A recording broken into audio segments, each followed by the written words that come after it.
সপ্তম শ্রেণীর গণিত টিউটোরিয়ালে তোমাদের সবাইকে স্বাগতম।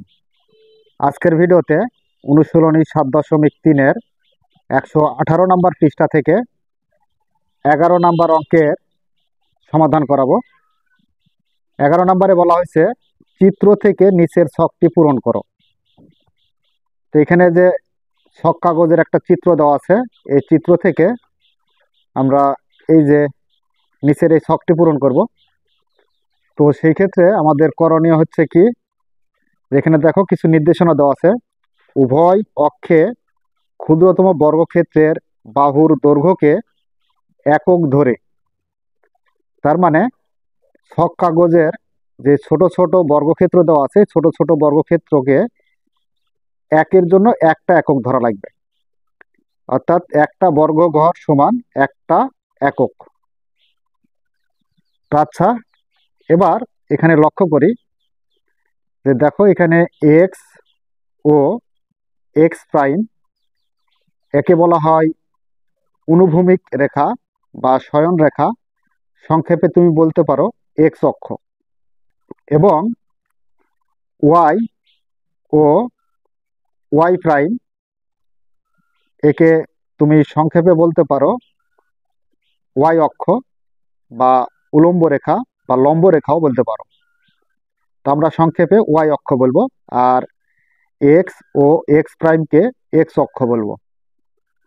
তো সেই ক্ষেত্রে দেখো এখানে এক্স অক্ষ এবং ওয়াই অক্ষ যেখানে মিলিত হয়, এই যেখানে মিলিত হয়েছে এটা হচ্ছে মূল বিন্দু, আর মূল বিন্দু হচ্ছে কি জিরো। তো মূল বিন্দু জিরো বা ও বলতে পারো, মূল বিন্দু ও। তো এখন আমাদের একটা বিষয় বুঝতে হবে যে এক্স অক্ষের যদি ধনাত্মক কোনো মান থাকে, ধনাত্মক মানে প্লাস, প্লাসের কোনো মান থাকে, তাহলে এই শূন্য থেকে এখান থেকে এই ডান দিকে যাব। আর যদি এক্স অক্ষের ঋণাত্মক বা মাইনাস কোনো মান থাকে, তাহলে এখান থেকে বাম দিকে আসবে। ওয়াই অক্ষের ধনাত্মক মান হলে উপরের দিকে উঠবে, এবং ওয়াই অক্ষের ঋণাত্মক কোনো মান হলে নিচের দিকে নামবে। তো এখন আমাদের যেটা বোঝার বিষয়, এখানে বলা হয়েছে যে বিন্দু এ বিন্দু স্থানাঙ্ক। তো এ বিন্দুর স্থানাঙ্কটা কি আছে সেটা লক্ষ্য করি। তো এ বিন্দু কোনটায়, যেটা হচ্ছে এ বিন্দু। তো এ বিন্দুর স্থানাঙ্কটা আমরা গুনবো। দেখো এখানে কয় ঘর পরে পাচ্ছি, তার মানে এই যে যদি এক্স এর আমরা অক্ষ গুনি, তাহলে এক্স এর ঘরে কয়টা আছে, 4। তো 4 ঘর গুনে যাব, 1 2 3 4। তো এই 4 পর্যন্ত এখানে দাগ দিব না, কিন্তু না দিয়ে কি করব, এখানে দেখব যে ওয়াই অক্ষে কত আছে, যেটা হচ্ছে ওয়াই অক্ষ, দ্বিতীয়টা হলো ওয়াই অক্ষ 3। তো 3 ঘর উপরে উঠতে হবে, 1 2 3। এই তো এটা হচ্ছে আমাদের স্থানাঙ্ক এ বিন্দুর, এখানে 4,3। তো আচ্ছা, এই যে এখানে আমাদের আরেকটা কি আছে, বি বিন্দু। বি বিন্দুতে লক্ষ্য করো, বি বিন্দুতে এক্স অক্ষের মানটা দেওয়া আছে -2, কিন্তু ওয়াই অক্ষের মানটা দেওয়া নাই।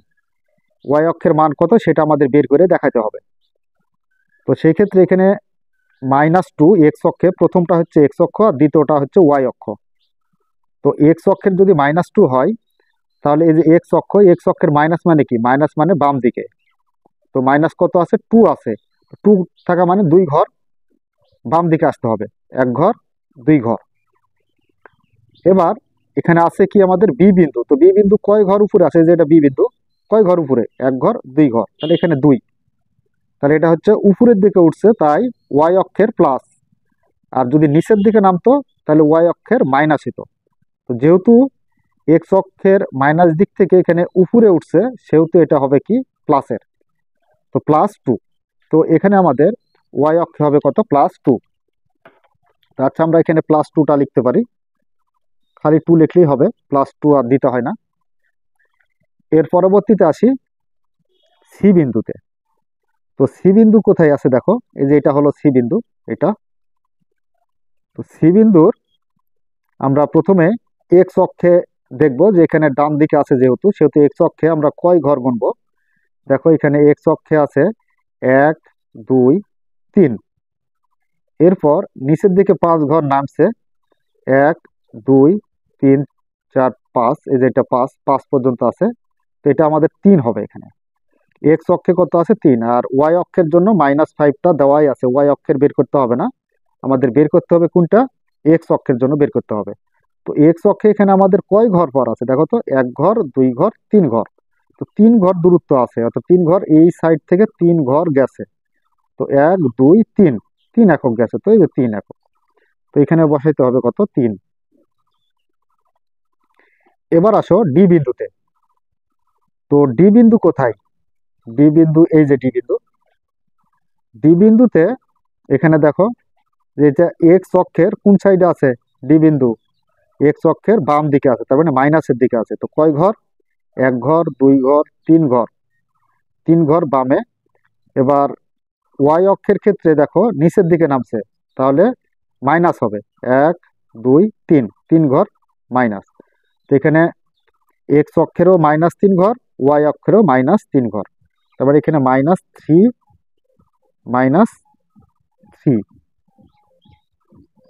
এর পরবর্তীতে আসি আমরা ও বিন্দু। তো ও বিন্দুটা কোথায়, ও বিন্দুটা হচ্ছে এই যে এখানে, এটা হলো ও বিন্দু। তো ও বিন্দু মানে কি, ও বিন্দু হচ্ছে এক্স অক্ষেও 0, ওয়াই অক্ষেও 0। তো এখানে যেখানে এক্স অক্ষ এবং ওয়াই অক্ষ যেখানে মিলিত হবে সেটাই হচ্ছে কি আমাদের মূল বিন্দু ও। তো হচ্ছে দুটাই 0, এটাও 0 এটাও 0। এবার আসো পি বিন্দুতে। তো পি বিন্দু কোথায় আছে দেখো, পি বিন্দুটা হচ্ছে যেটা, এটা পি বিন্দু। এক্স অক্ষের কোন দিকে আছে, ডান দিকে আছে। তো ডান দিকে কয় ঘর পর আছে, 1 2 3 4 5। তো এক্স অক্ষে হবে কত 5, আর এখানে 0 ঘরে আছে, 0 ঘরে দিয়ে দেওয়া হয়েছে ওটা, তো 0টা আর বসানোর দরকার নেই। এবার আসি কিউ বিন্দুতে। তো কিউ বিন্দু কোথায় আছে, যে এখানে কিউ বিন্দু। তো কিউ বিন্দুর এখানে কোন অক্ষের মান দেওয়া আছে, এক্স অক্ষের মান দেওয়া আছে, তাহলে ওয়াই অক্ষের মান কত সেটা বের করতে হবে। তো এক্স অক্ষের মান কত 0, তো 0তেই আছে, এখান থেকে আমরা 0 ঘর দিয়ে আমরা উপরে উঠবো, কয় ঘর আছে সেটা গুনবো, 1 2 3 4 5, 5 ঘর আছে, এই 5 ঘর। তো এ হচ্ছে আমাদের এই ছক কাগজ থেকে এই ঘরটা পূরণ বা ছক পূরণ। তো প্রিয় শিক্ষার্থীরা, আশা করি তোমরা খুব সহজে বুঝতে পেরেছো। যদি বুঝতে পেরে থাকো তাহলে অবশ্যই আমাদের চ্যানেলটি সাবস্ক্রাইব করে আমাদের সাথেই থাকবে। এই বলে আজকের মতো ক্লাস এখানে শেষ করছি। ধন্যবাদ সবাইকে।